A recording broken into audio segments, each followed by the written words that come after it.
Hi, Hello, I'm Julian. I'm Gumshoe Tom. We are Team Binge. We are here to talk about Bad Monkey, Season 1, Episode 1. I guess I don't know if there's a Season 2, but just in case this goes 6 seasons in a movie, this is Season 1, Episode 1. This is called The Floating Human Body Parts Capital of America. It's a mouthful. It is a mouthful for a number of reasons. And Tom and I are doing this show because we have a spiritual relationship with Bill Lawrence, the creator, which I don't know that he's a showrunner or anything. I believe he wrote the pilot and then he created it and produced it. But I don't know that we're going to see Bill Lawrence in every episode. And then I also had the pleasure of reading this book because I listened to an interview where Bill Lawrence, where he mentioned the book. And so I went and checked it from my public library through the Libby app, Tom, of which I'm a Good big for you. fan. So from the top, Tom and I have watched episode 1 and 2 because they dropped them on the same night. And we love Apple because Apple will be releasing these once a week from here on out. And it makes it much easier to pod about a show that comes out weekly. So Yes. to Mr. Apple, the owner and creator of Apple, we say thank you. Tom, had you watched a trailer? Other than me being like, hey, I think we would enjoy this show, what was your introduction to this? I really didn't want to watch much. I know you said you dug it. It's got Vince Vaughn just being Vince Vaughn, which I absolutely love. So I think I watched a brief trailer, like maybe a teaser one that was only like a minute or something. But it looked a lot of fun. It's right up the murder mystery route, which we have loved doing on this pod. I've done a handful of other shows that do that because it's kind of fun to try to unravel it. And yeah, the fact that knowing that you read the book is kind of fun because maybe you can't play as much with like the murder mystery portion of it, but it'll be interesting to know maybe some of the differences and similarities to the novel itself. Well, I will tell you that having read the book, it actually makes this less fun because I've got to spend a lot of time not saying what I know. Not that you can't figure it out along the way, but I do wish that I was coming into this completely fresh. Because my spirit animal is to like na you that you don't know something that I know, so I've got to like humble myself and keep that inside. But I did. This is based on a book called by a gentleman by the name of Carl Hyacin, and this is the only book of his I've read, and they're kind of like dark humor, funny mysteries in the Florida Keys type books. It's like something you'd pick up on a vacation, or your VRBO would have like a copy where the cover is ripped on the bookshelf. But I did enjoy the book, and so far I feel like the show has like picked up the tone of the book, and I am enjoying it just as like a pure show watch. I think you and I both have a love of Vince Vaughn, and so I think Vince Vaughn is at his best when he's playing Vince Vaughn, and this is a lot of fun to hang out with him. Yeah, he's just being himself for like he plays the same character on so many shows, but I feel like he's got like a little bit nicer kind of edge to him, which I appreciate and like. I thought the pilot did a really good job of setting up the story and putting in the mystery. I like the boat captain doing this narration over it. I think that's kind of a cool touch. And then the parallel storylines we get, and like you mentioned, like the show is just very well done. It's an Apple produced show, so the acting, the production, it's all top notch. Yeah, I feel like narrators can be a crutch. I would wonder how they would do the show without it. So much of the book relies on obviously a like a narration and you being told things as the reader that the characters in the book don't necessarily know. And he does those kind of asides, like when he's describing things that are that happening to Yancey. So, I enjoy the narrator, but I wouldn't be sad if there was no narrator and it was just Vince Vaughn looking into the camera, saying funny things to me and telling me what's going on. But It's true. This is why you hated Arrested Development. right. Ron Howard. I really was bothered by Ron Howard's voice every time. But if you haven't been with us before, we're going to deep dive into the show and kind of go scene by scene. Obviously, Tom is going to put his gumshoe hat on, which he loves to do, and trying to figure it out while we go.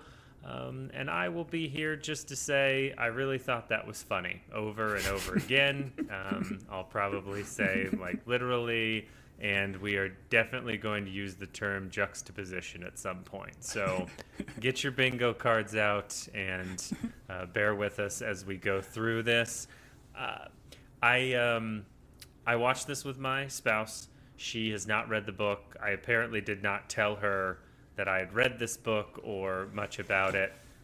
Opening on a fishing charter and someone catching a severed limb is just a great opener for any story. Yeah. And I'm sure as someone, because do you see a severed arm in the trailer, or was this a complete surprise to you? I feel like that was the only thing I knew, that he finds a severed arm and he's trying to figure out the mystery of it. Like, that was kind of the extent of the trailer I watched. And you got to think the author, like, he just at one point pictured a severed arm with the middle finger up, and he was like, got it. I can write 250 pages on this. That was his muse. Oh, it was so very, very funny moment, and very gross looking arm, and very gross, like, honeymoon charter fisherman. I don't, Tom, odds that marriage is going to make it. Ooh, I don't know, like 2080 against. Yes, very low would be the answer, but it really does set the tone for the whole show. We go into our main character, who is Andrew Yancey, Vince Vaughn, who is a detective in the Florida Keys. Tom, if you were going to be a detective anywhere, what location would you choose? Because I got to be honest, the Florida Keys seems like a pretty great place to be a cop. I don't know that, I mean, this show is proving this wrong, but I don't know if it's the murder capital of the world. It seems like he has a lovely time at his beach house looking at CGI deer, which I could not believe once again a show started with this. Yeah, this is, I can't remember. So what were the other shows we did? It was Murder at the End of the World, started with the CGI deer. Well, the fourth season of True Detective starts with a bunch of CGI caribou. There's a bunch of CGI animals in Outer Range. It's like, hey, you want to throw an audience off? Let's show them a fake animal in the very beginning. I don't know why I get so hung up on this, but it really bothers me. Just like, I don't know, find a deer actor. You know, they have real deer in this show. Like, start with one of those. I don't know. Maybe they tried. It just didn't work out. Wasn't wanting to eat the bushes. But the second I saw that, I knew it was going to get you, and I laughed. Yes. So our main character has this lovely beach house. I also relate to, there's a neighbor who's building an atrocious new construction next to his yard, and it just makes you furious. And he is, we find out later why, but he is essentially a detective on suspension. And are we going to call him R.O. or is it Ro? What is his partner's name in this? I think it's Ro. They don't mention his name often, but I took it to be Ro. Ro. And did you recognize that actor from anything? Oh, I know he's been in plenty of things, but I didn't push him in any specific role. That movie that just came out, did you watch American Fiction? Oh, yeah, I did. Really good. Yes, and so he's his book agent in that. And so that's where I recognized him from. So if you like the humor of this show, go watch. Is it called American Fiction? That's right. Yeah. Mm-hmm. Anyways, enjoyable movie. But I love the back and forth between these two. Ro is like over Vince Vaughn, Yancey's one-liners. He's like, are we going to do the back and forth? You can see, I always debate with a Vince Vaughn how much of it is like improv or like he came up with his own lines. I feel like a lot of this is Bill Lawrence, the book, and then you get some Vince Vaughn flair. But it's very funny to pair him up with someone who's just already over like the quick-witted back and forth. Yeah, I think they even mentioned as they're talking, like Ro will just literally wait him out and just sit there in silence, and then he'll eventually just respond because he just doesn't like silences, as he mentions later. It's great. Right. So setting the stage, we've got the partner, we've got the sheriff, who at one point, Tom, sat him down and said, I want your badge. Wait, no, that's later. I want your badge and your gun. But in the end, even though he's suspended, he gets put on this errand where he's got to drive the arm to Miami. And I don't know if I would have really picked this up had I not read the book, but essentially the sheriff, it's like small town sheriff department. They don't want to have to deal with a homicide. He's got a bunch of like apparently crooked cops and people getting arrested. He doesn't want the spotlight. So it's like, hey, go take it to the big city so that they'll take our dead body case. Exactly. And the lovely moment is the cooler that has popsicles and crabs in it and a severed arm. I just thought it's a great touch. Yeah, I love how casual Yancey is with the severed cooler. He's gonna like leave it outside. He's like, "Hey man, raccoons are gonna get to it." He's like, "Oh, all right, fine, I'll bring it inside." Right. He's so put out by it. He's like, I'm picking it up. I'm taking it inside. They mention it now, but we'll just talk about it because we do get the reveal later as to why. Were you surprised at Yancey's his reason for suspension? Yeah, it definitely seemed a little goofy of him attacking his girlfriend's husband, who they seem to have a very open relationship, and the girlfriend's husband knows about it. Was it Cliff? Is that the guy's name? Cliff, yes. I do love the comedy of him barreling into the back of him very slowly for everybody to see right into the bay. It's great. Right. There's something about watching a golf cart sink that'll never not be funny. This leads to us in Miami and an introduction to the, I don't know, I guess she's a medical examiner. She's a doctor. Dr. Rosa. I don't know. Coroner. Coroner? Is that what the term is? Mm-hmm. All right. And I'm going to struggle with the last name, so I'm going to call her Rosa. Did you recognize this actress by chance? No, I don't think I've seen her from anything. Her name is Natalie Martinez, and you, Tom, would definitely know her from, obviously, Death Race with Jason Statham, a movie that I know you love dearly. No, she seemed recognizable, but I couldn't. I mean, I looked at her IMDb. There's stuff that I've seen her in, but I did not recognize her. But I enjoy her immensely. I think her and Vince Vaughn are going to have a fun time. I'm predicting that right now. They've got a lot of good chemistry for sure. We've got... when you look at a severed arm, Tom, because this is not the first severed arm you've spent a lot of time looking at, correct? No. This is like probably the 7th or 8th. Right, 7th or 8th. And all of those came from the same person, which is crazy. It's an octopus. Well, now we've given it away. Did you notice the watch was missing? Or was this something you needed our coroner friend to point out to you? Because once again, I'm going to be testing you on your sleuthing as we talk through this.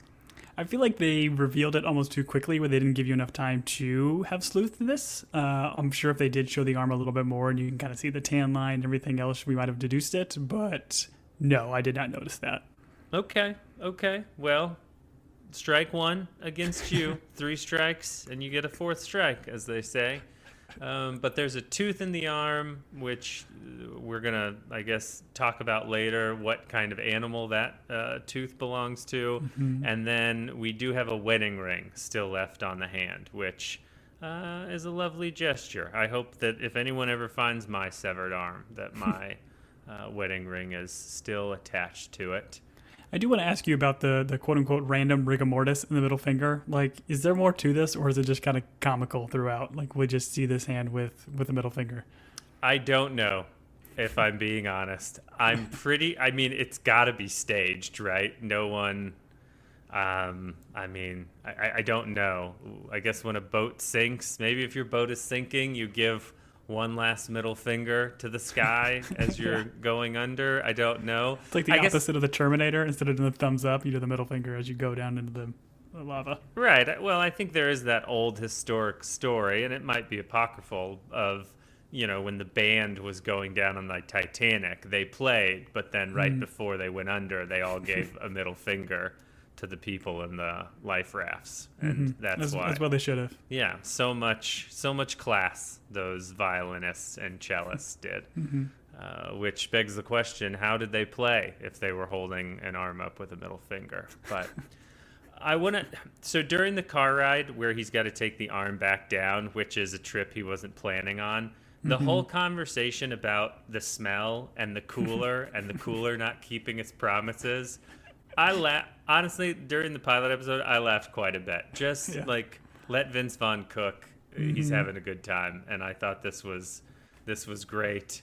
And what did you think of his partner's advice, Rose's advice, just to push the arm under a shrub like you would your kid's dead goldfish? Like, Yeah, go feed it to an alligator or a croc or something. I mean, my first thought, it's like, this seems very shady for his partner to be saying this. Like, you had mentioned in the beginning, like, whether the captain or sheriff was, he knows there's crooked cops or crooked sheriff, the deputies, whatever. It does seem odd that both of them want this thing gone so quickly. okay, so you're casting a little bit of suspicion on Sheriff Sonny and his former partner, Roe. That's, Yes. okay, interesting. What about that alligator in the canal? Did you find him suspicious at all? Oh, no. Alligators seem fine. I felt more bad for the raccoon. Poor raccoon. Again, we have to start another show with them murdering an animal. That's right. I didn't make that connection. This one started with with I think multiple animals not making it.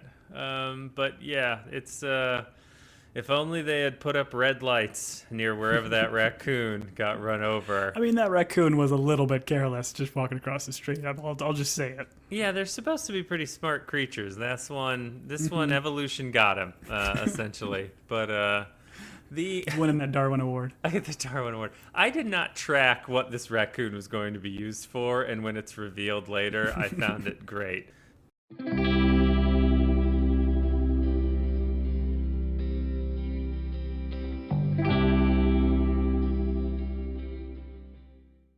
My dad works in B2B marketing. He came by my school for career day and said he was a big ROAS man. Then he told everyone how much he loved calculating his return on ad spend.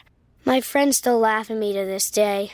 Not everyone gets B2B, but with LinkedIn, you'll be able to reach people who do. Get a $100 credit on your next ad campaign. Go to linkedin.com/results to claim your credit. That's linkedin.com/results. Terms and conditions apply. LinkedIn, the place to be, to be. Kroger Delivery has one mission: to deliver the freshest food right to your door. That's why our drivers are pros. Our trucks are refrigerated. And when it comes to low prices, we always deliver. With $20 off your first order of $75 or more, there's no better time to get in on the action. Mission accomplished. Restrictions apply. See site for details.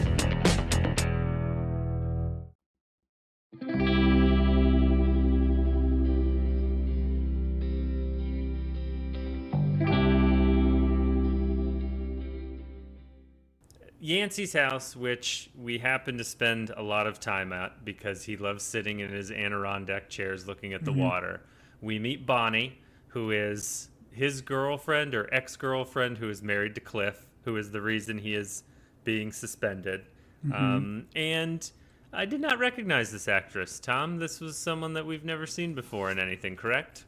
Oh, no, I've seen Michelle, is it Monaghan? Is that the pronunciation? I feel like one of my favorite movies she was in was Kiss Kiss Bang Bang with Robert Downey Jr. She kind of played like one of the main detectives, kind of sleuths that was trying to help him solve this case. She's a fantastic actress. I love her in this as well. Yeah, she's also in the Mission Impossible movies, like I'm going to say right, like played the love 12, 13, 14, somewhere in there in that series. But honestly, Kiss Kiss Bang Bang and this similar kind of dark comedy vibe, trying to solve a mystery. So that's not a bad resume to bring to this show. Their back and forth is wonderful. I gotta be honest, I'm rooting for Rosa in this situation. I'm not necessarily rooting for Bonnie. I don't know why she's not dropping the charges. Or at least not testifying against him. And we do get the clip here of the golf cart sinking, which, once again, just played great. Did you clock his conversation with, you and Cliff know about, like, us, the affair? Like, he won't leave you. Why won't you leave him? Did you get the sense that, and I alluded to later, that there's some sort of dirt that that Cliff has on Bonnie. I feel like they kind of mentioned in this scene where it does seem like there's a reason why she's kind of being coy or not leaving Cliff. And yeah, I kind of clocked that there's probably some dirt and some shenanigans kind of going on here. Right. Which, do we find out in this episode, or do we find out in episode 2 what that's all about? I think episode 2, if I'm remembering correctly. Okay. So many mysteries. It's tough to keep them all on track. And this is what happens when they drop 2 episodes on us. Julian gets confused. I would get even more confused if I opened a freezer door and there was a severed arm there. It's just very funny. Very funny. I mean, it was a bit of an overreaction, right? You see a severed arm. I feel like it was either an overreaction or underreaction, because she sees it, she screams almost to the point of like, man, I can't believe you have this in here, and then leaves. But if she really thought he was like a serial killer, she figured she would have like bolted, but she just kind of leaves and doesn't say anything. It's a weird middle of the road overreaction. Tom, I think I can speak for both of us. Where in a situation like this, you and I would underplay it so hard that we would be like, we'd clock it, we'd slowly close the freezer, we'd sit back down with the person, we'd chat a little bit more, we'd pretend like it was normal, and then maybe it would eat on us for 3 to 5 minutes, and we'd be like, so, I mean, we've all got them. I've got 2 in mine, but I couldn't help but notice you have a severed arm in your freezer. Is there a story behind that? If you don't want to tell me, also, I think I left some ice cream in my car. I'm going to go get that. So answer that question when I come back, and then we would leave. That's how I think you and I would play it. I think we would go under. I don't think we're screaming and running, because I think if you scream and run, that person just chases you and then takes your arm, if I'm being honest. Vince Vaughn, he's tall. He's got those long strides. He's going to catch you. Nothing really showed how tall Vince Vaughn was more than this show. That I feel like everyone next to him is about a foot shorter. And you certainly put him in the shower with Rosa, and you can see the height difference. I don't even know how he operates a shower. I mean, you're just getting blasted in the face right off the bat, right? It's all custom, man. It's all custom. It's all custom. All right, we're introduced to our other main character, and we could probably lump some of his storyline together, but the show does... I actually think it flows pretty well as a show, and the narrator does the funny thing where he's like, I know you're interested in this storyline, but I'm going to take you to someone else. And so we meet Neville Stafford, who is played by Ronald Pete. And I got to be honest, I don't know that I know Ronald Pete from anything else. No, I didn't recognize him either, but I thought he was fantastic in this opening episode. Now, you didn't know Ronald Pete, but you knew his best friend, Driggs the monkey. You clocked him immediately. You're a big fan of his work. In fact, you texted me and you said, you didn't tell me that Driggs the monkey was in this show. How exciting. And then you went and woke up your kid and you were like, hey, Dad's watching a show with Driggs the monkey. And your kid was like, Driggs the monkey? I love Driggs the monkey. And you woke up your whole house, correct? Oh, for sure. Yeah, I mean, all the Pirates movies. I mean, my favorite Pirates movie, PODCTMC, Pirates of the Caribbean, Dead Man's Chest. I mean, just phenomenal work there. I love it. I love it. And that hey, I have to pay my debt with a monkey. Like, the fact that the guy would be like, listen, he was in one of the Pirates movies is just such a great detail. And that is from the book. It's nice. a wonderful little, you could just hear someone saying that. This is Driggs. Obviously, I owe you some money. You can take him. He's an actor. He was in the Pirates movies. And you're like, oh, yeah, the monkey does a great job. I would argue they could have gotten a deer to do just as good of a job, but Okay, so this is going to be a silly question, but did they CGI the monkey's face sometimes, or is this monkey just really good at smiling and being menacing? I think it's a real monkey the whole time. I didn't clock any CGI. I've been fooled before, though. Okay, yeah, I've also been fooled before, more times than I can count by CGI animals. Especially monkey and ape AI has come a very long way since the original Planet of the Apes. That's fair. The big storyline with Neville is that he has this family piece of property, beautiful shack on the beach, and it's being taken away from him by a gentleman by the name of Christopher. Tom, have you ever heard a more menacing name than Christopher? I really wish they'd call him Chris. Christopher's just so long. No. Christopher's the guy if you're like, oh, hey, Chris, nice to meet you. And he goes, no. Christopher. It's Christopher. And you're like, yeah, no, Chris, I got you. And he's like, no, my full name is Christopher. And you're like, oh, okay, well, all right, Big C, we're going to be best of friends. I feel like it's how they don't give him a last name, like Christopher Tycoon Man or Businessman. Christopher Landbuyer, of course. You're like, I wonder what that guy does for a living. And then the Driggs the monkey's like, I think you know, he buys the land. And so that is Neville's antagonist, is going to be this Christopher His gentleman. enemy for life. His enemy for life, which happens quite a bit in this one. The other enemy for life, which is Evan Shook, who is the neighbor of Yancey. And he's the one. Alex Moffat, he's SNL, right? I think so. Yes. He definitely seemed familiar, but I couldn't tell you for sure. I'm pretty sure he was an SNL cast member. If he's not currently, he was for a while.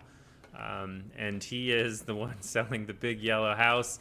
I did not clock the raccoon when the dead raccoon shows up in the house, and he's like, this is just so funny, the way he's like, hey, man, can you help me out? And Yancey being the cause of his problem, like the way he plays it is just, I'll let you borrow my shovel. Like, it's just such a great back and forth.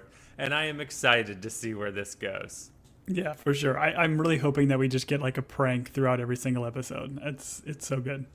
I enjoy it immensely, and this is also where they are enemies for life, which is wonderful. We then have the conversation where Ro is reached back to Yancey, and we find out that this severed arm actually belonged to someone. Who would have known? And so a woman by the name of Eve Stripling, who's played by Meredith Hagner, did not recognize this person. She does a wonderful job as Eve. It's her husband's arm. He died, fishing boat accident. And the sight gag of him chipping the arm out of the freezer with the ice pick, incredible. Just incredible. And the moment, like, Ro knowing Yancey so well, and he's like, hey, what'd you do with that arm? And Yancey, like, he's going to lie, and then he, like, doesn't. I don't know. I find Ro and Yancey, I enjoy them immensely. Yeah, there's a lot of good back and forth. I feel like as he was chipping away at the arm, I assumed that he's going to chip away a finger or something was going to happen to this arm, like more comedically. But I do like just a bit of him trying to chop it away with seemingly a screwdriver. It was great. Yeah, I think growing up on 90s action films, we assume whenever a body part is frozen, as soon as you hit it, it will shatter into 1,000 pieces. I feel like that's something we've seen in Wesley Snipes and Arnold Schwarzenegger movies, but apparently not so much in this one. There is a handoff. Tom, it's like an arm off, but a handoff. It's where one person brings something, and it's in a Winn-Dixie parking lot. Do we have Winn-Dixies? I don't believe we do. My spouse seemed to recognize it. Is it? Okay. And if you had to hand off a severed arm to someone, where would you meet them? Is there a place that you would, like, I think I have two that I would go for. Go ahead.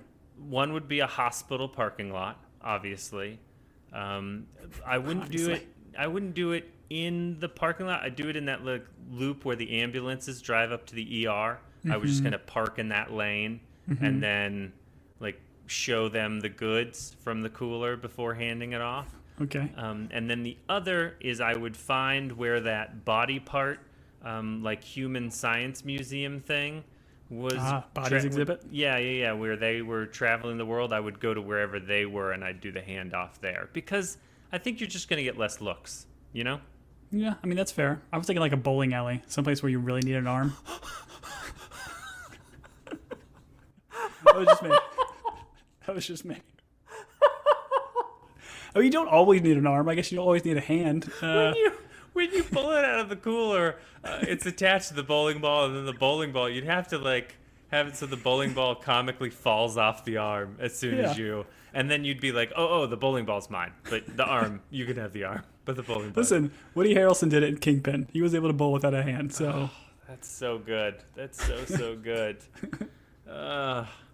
Yancey can't help himself with Eve. He's got to ask more questions, even though he's not a detective. And I love how people are like, "Are you a cop?" And he's like, "Yeah, kind of."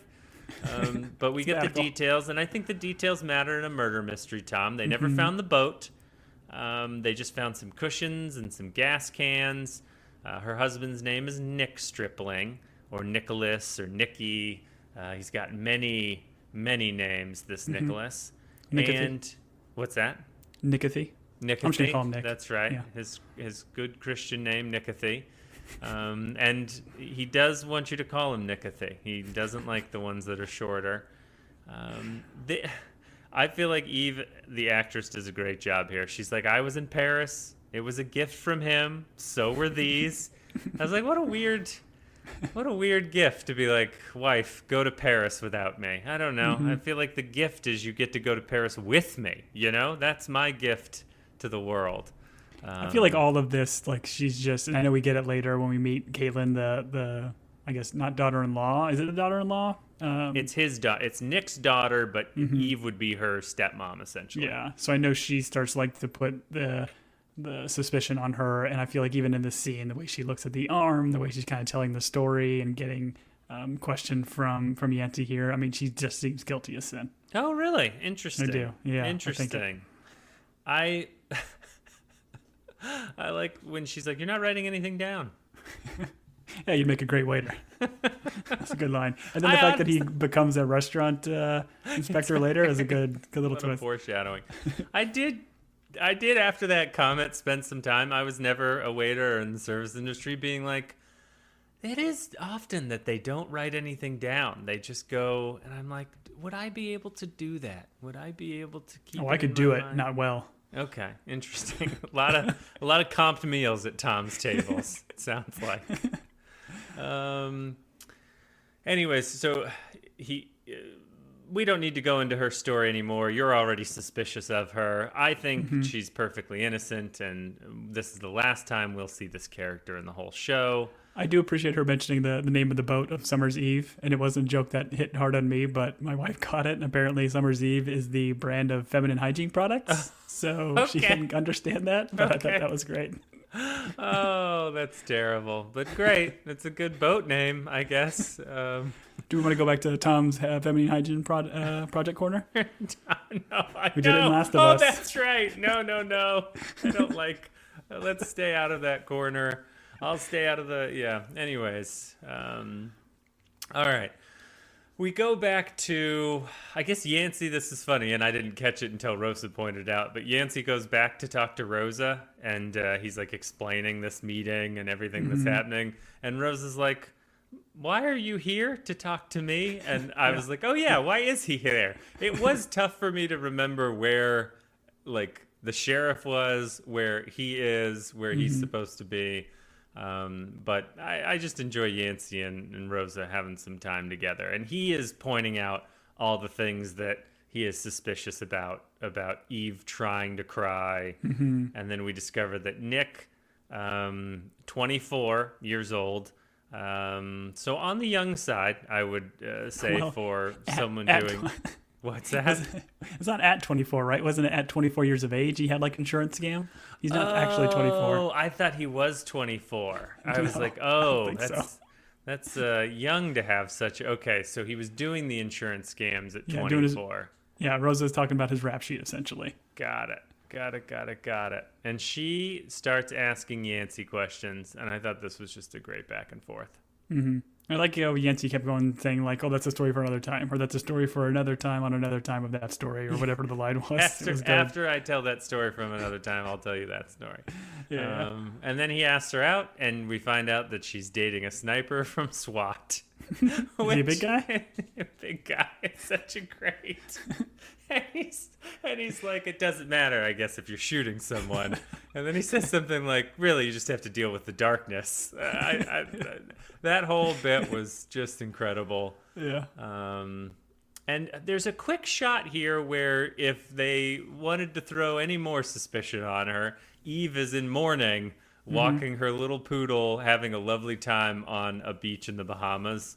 I guess, Tom, how do you mourn? Do you mourn by taking long walks on beaches? Do you mourn by, I don't know, having a mango popsicle in the coroner's office? I found this a unique mourning exercise by Eve. Yeah, just taking her little, was it Pomeranian just on the beach? It definitely seemed bold. She also seemed very chipper and happy for a mourner. But, everybody mourns differently. Yeah. I mean, I think, isn't grief the most powerful aphrodisiac? Didn't we learn that from Wedding Crashers? Way to bring it into Wedding Crashers. Well played.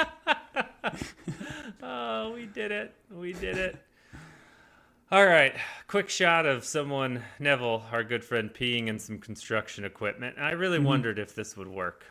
I can't imagine it would do well. I mean, you've had a big piece of construction equipment that had the wrong gas in it, and it messed it up. So that's true. I mean, it seemed plausible. I do true. love the parallel story bits here of, we had the raccoon get ran over in kind of Yancey's storyline, and then now we've got the lizard being ran over by one of these like construction tanks or trucks, whatever it was.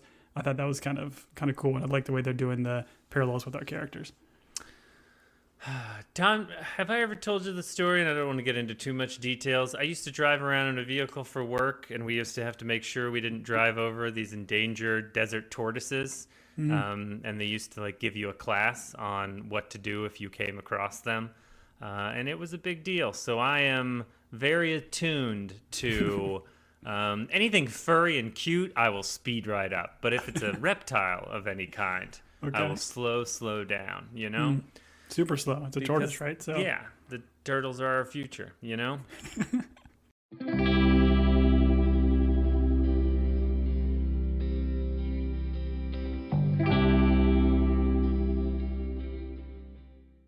At Sierra, discover great deals on top brand workout gear, like high-quality bikes, which might lead to another discovery.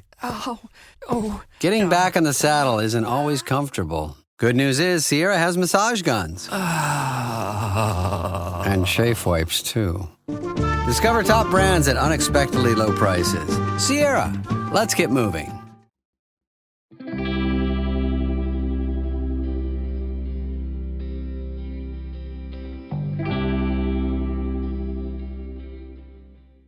So Sonny the sheriff finds out that Yancey's asking questions. He's really mad. He yells, and Tom, he asks for his... gun and badge. Gun and his badge. And he fires him. Mm-hmm. And he has to beach cruise home because his patrol car is taken away. And this is where I was like, oh, he got fired in Miami? He's going to beach cruise all the way down to the Keys? I don't think that's going to work. And then I realized this was his own police station, so he didn't have to bike that far. Mm-hmm. But I did think taking a nice little beach cruise in the Keys would be a lovely time. I think it's something... I think this and Wedding Crashers shows us that a beach cruise on the beach is lovely, right? Yeah, for sure. 100%. Yeah, it seems like I would use that mode of transportation more so than a vehicle. Oh. Well, I do them about the same. I would probably not want to pedal myself because I'm lazy. I would probably go around holding onto the bumpers of cars that would drag me around. That's probably what I would do. Sketching. I still want that gasoline to be pumped into the air. I don't want no gasoline to be pumped into the air. You want some carbon footprint. Right. So, Bonnie, I guess, shows up because she's no longer afraid of the severed arm. And we find out that she's worried about the trial going public because her real name is going to be exposed, which we find out in the next episode, but not in this one. I'm interested in how much they dive into Bonnie's world, but it was kind of a funny little twist if you didn't see it coming, but they are foreshadowing it pretty hard. The thing that is not being foreshadowed is any of the plants on the beach because everyone uses red lights for the baby turtles. And I don't know that I related to anyone more, and this is going to be in juxtaposition of what I just said a minute ago, but when Snook's like, I don't care about the turtles, what are these red lights for? I could not have related to anyone more. So I know do that like that. but it shows like Yancey being like kind of like environmentalist or like wanting to just treat these turtles that lived here.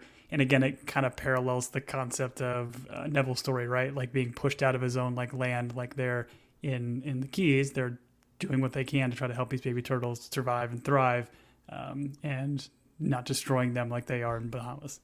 Oh, I think there's something very frustrating of being able to sit there and watch nature, and then some jerk builds a giant yellow house and the deer don't show up anymore, and he's putting in white lights so that baby turtles are getting all blinded, and then I'm assuming they like go on shore and get jobs like humans because they can't find the ocean again, and they just become, I think they become tortoises. Isn't that how tortoises are made? When baby turtles come out of the water and they don't know how to get back to the water, they become turtles. I think I'm right on that. Yeah, you tell me, man. You're the one spotting them and trying to run over them. No.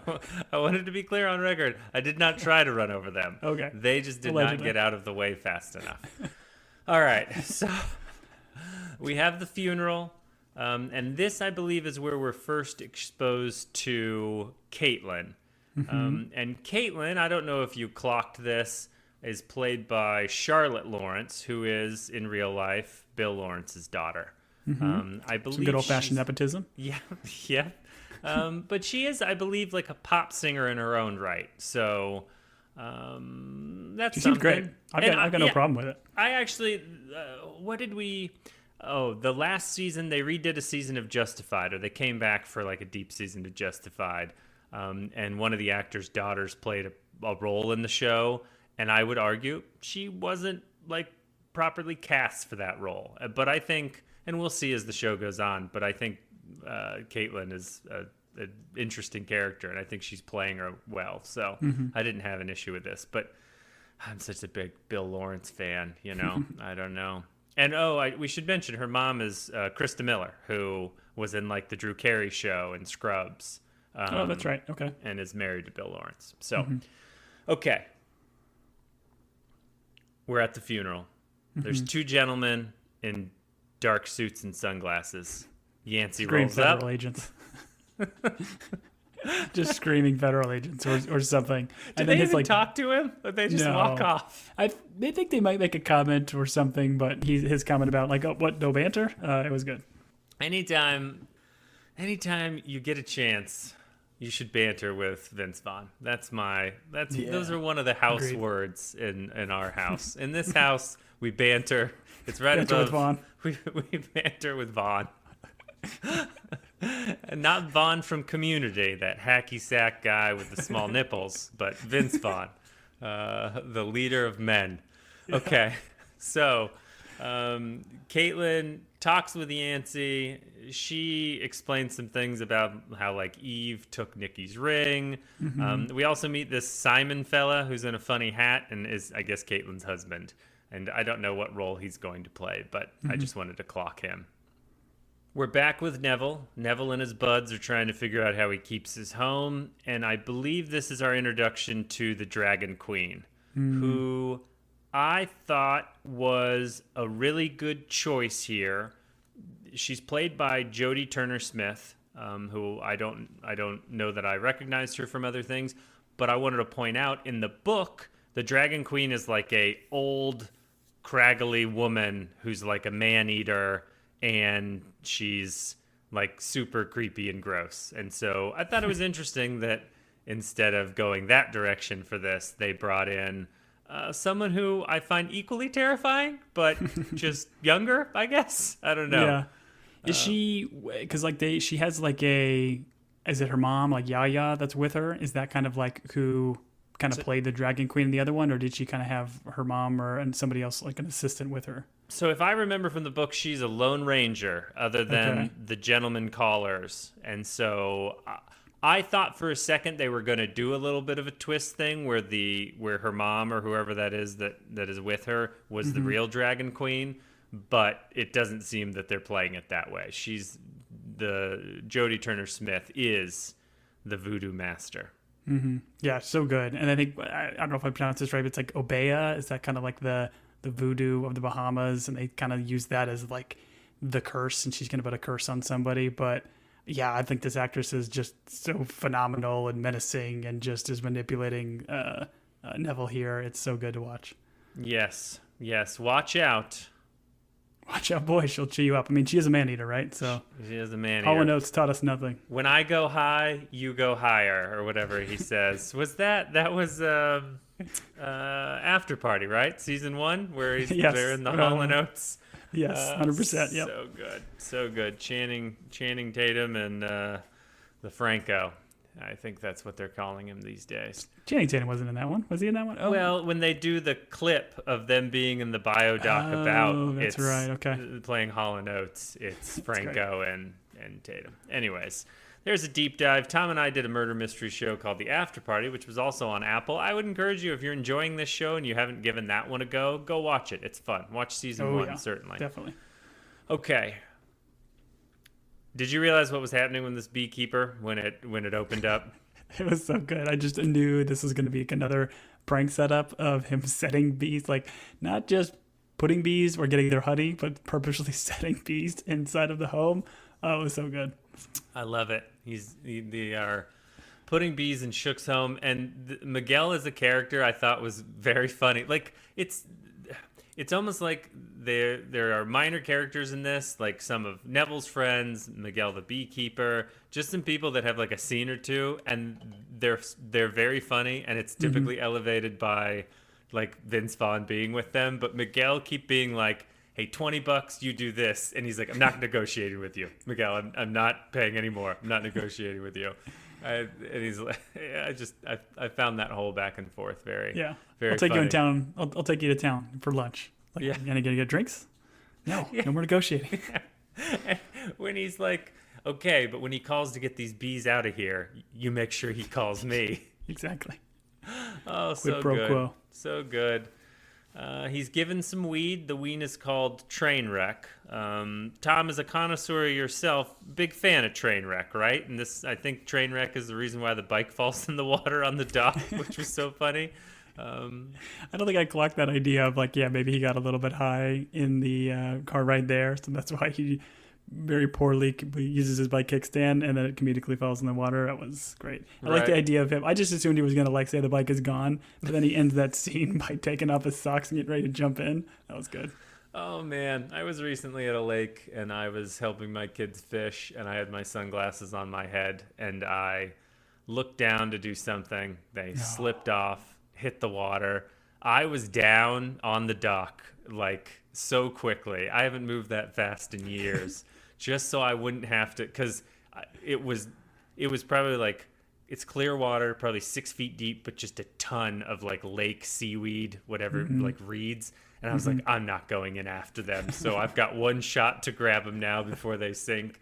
And I got them. And my kids unfazed were like, you drop your sunglasses? You get them? Okay. And then they just went back to catching bluegills. Heaven forbid you lose that $25 Amazon sunglasses. Hey, listen, I think it was the only pair I had on the trip. Have you ever lost sunglasses on a trip? And, then you have to drive 10 minutes to buy a pair at Walmart? Come on, man. Who's got the time? Who's got the time or the money?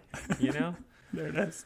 All right. So we meet the charter boat captain.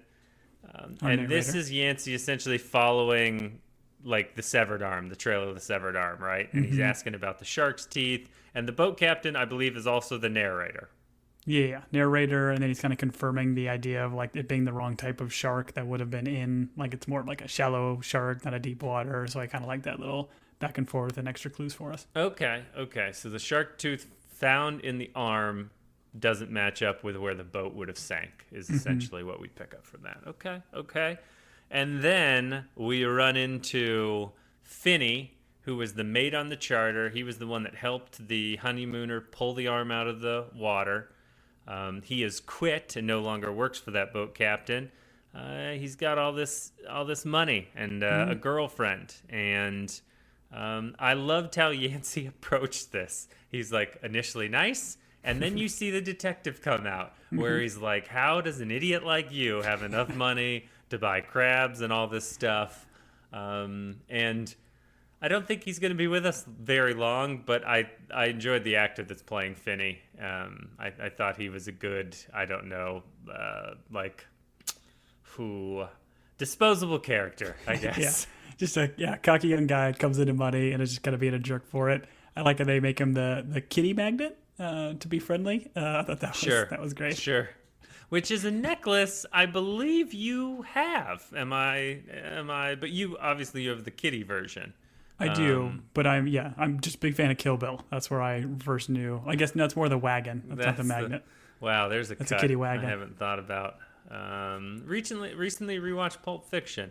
That's a decent movie. You know. Yeah, one of the best. It's all right. A man on a scooter rides up and shoots Finney. That's what I wrote. I know this was abrupt. Honestly, I feel like it feels like they hit a bunch of stuff in the trailer that I watched. So I'm now concerned with whether or not they shot any more of this show past episode 2, because a lot of this stuff was kind of cut into the trailer. But I kind of like that idea, though. Like, don't have a trailer do all these things from the full season. Right. Like the show we just finished was Outer Range season 2, and there's just like big sequences that happen that get just completely ruined in the trailer just for the sake of showing something neat there.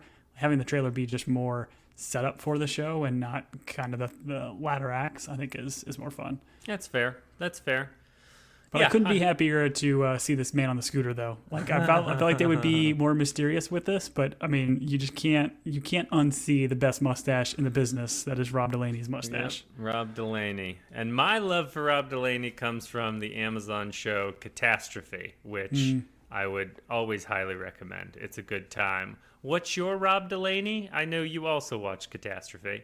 I watched Catastrophe on your recommendation and very much loved it and would agree that people should watch it as well. I feel like maybe more recently it's the Deadpools, like Deadpool 2, Sure. and then the most recent Deadpool and Wolverine. He's got a big role in there. Oh, does or he? A decent Okay. size, decent size kind of cameo. No, I don't know if you call it a cameo because he shows up a handful of times, but yeah, he's just good. He just kind of knows how to play these goofball roles really good, at least in the Deadpool ones. Oh, he's very funny. Yeah, him and Sharon Horrigan, I believe is her name, in Catastrophe are just... That is an outstanding comedy on Amazon. I would recommend it to anyone. All right. So I think the thing that is important to clock, and they don't really... I feel like the show didn't really hold on to the mystery very long, because we end this episode, you clock the orange poncho, and then sure enough, Rob Delaney is landing a plane and getting out of it in his same... If you're going to murder someone in an orange poncho, Tom, let's say the rule together... Don't fly in the orange poncho after murdering someone. Yes, exactly. I will at least change colors, right? Put on your blue poncho.